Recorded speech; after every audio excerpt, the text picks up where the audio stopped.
গণহত্যাকারী রাজনৈতিক দল আওয়ামী লীগ এবং তার দোসরদেরকে যদি বাংলাদেশে রাজনীতি থেকে নিষিদ্ধ করা না হয়, ওরা অস্থিতিশীল করবে এই দেশকে। তাই পরিষ্কারভাবে জার্মানিতে, ইটালিতে যেভাবে ফ্যাসিস্টরা নিষিদ্ধ হয়েছিল, অন্তর্বর্তীকালীন সরকারকে আমরা অনুরোধ জানাবো অনতিবিলম্বে ছাত্রলীগ যুবলীগকে সন্ত্রাসী সংগঠন হিসেবে স্বরাষ্ট্র মন্ত্রণালয় থেকে প্রজ্ঞাপন দিয়ে আওয়ামী লীগের রাজনীতি আপনারা নিষিদ্ধ করবেন। অনেক ইতিমধ্যে আমাদের বিদেশি বন্ধুরা, সুশীল সমাজ অনেকেই বলছেন মাল্টি পার্টি ডেমোক্রেসি থাকবে বাংলাদেশে। অবশ্যই আওয়ামী লীগ ব্যতীত গত নির্বাচনেও 63টি রাজনৈতিক দল নির্বাচন বর্জন করেছে। আমি বিএনপি করি না, আমরা গণতন্ত্রের স্বার্থে আমরা একসাথে আন্দোলন করেছিলাম, রাষ্ট্র গঠনে এখন একসাথে কাজ করছি।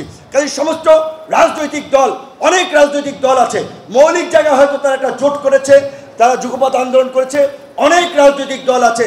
এই ফ্যাসিস্ট আওয়ামী লীগের এই দেশে নিষিদ্ধ করা হলে বিন্দু মাত্র ক্ষতি হবে না, কিন্তু এই দায়িত্ব রাষ্ট্র সংস্কার যেমন অন্তর্বর্তীকালীন সরকার করবে, বিপ্লব উত্তর গণ অভ্যুত্থান পরবর্তী অন্তর্বর্তীকালীন সরকারকে অনতিবিলম্বে এই আওয়ামী লীগকে নিষিদ্ধ করে পরিপত্র জারি করলেই দেখবেন আওয়ামী তৎপরতা বন্ধ হয়ে যাবে, দিল্লি থেকে ষড়যন্ত্র বন্ধ হয়ে যাবে।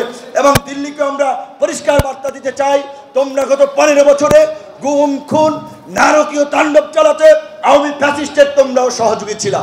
তোমাদের বিরুদ্ধে দাঁড়িয়ে আমরা নির্বাচন পরবর্তী ভারতীয় পণ্য বয়কট, ভারতীয় আধিপত্য এবং আগ্রাসনের বিরুদ্ধে লড়াই করেছি।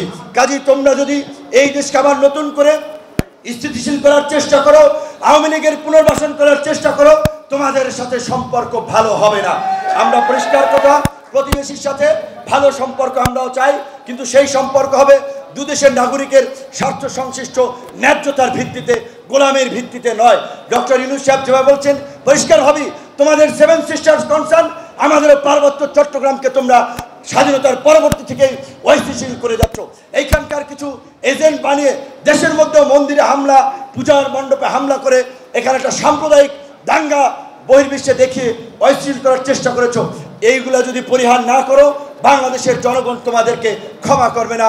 সর্বশেষ আমি আমাদের আন্দোলনকারী, বিশেষ করে আপনারা একটা বিষয় লক্ষ্য করেছেন কিনা আমি জানি না, মারা গেছে যারা শ্রমিক, ওই ঝালাইয়ের কাজ করে, সবজি বেচে, হকারি করে, এই আন্দোলন ছাত্ররা নেতৃত্ব দিয়েছে।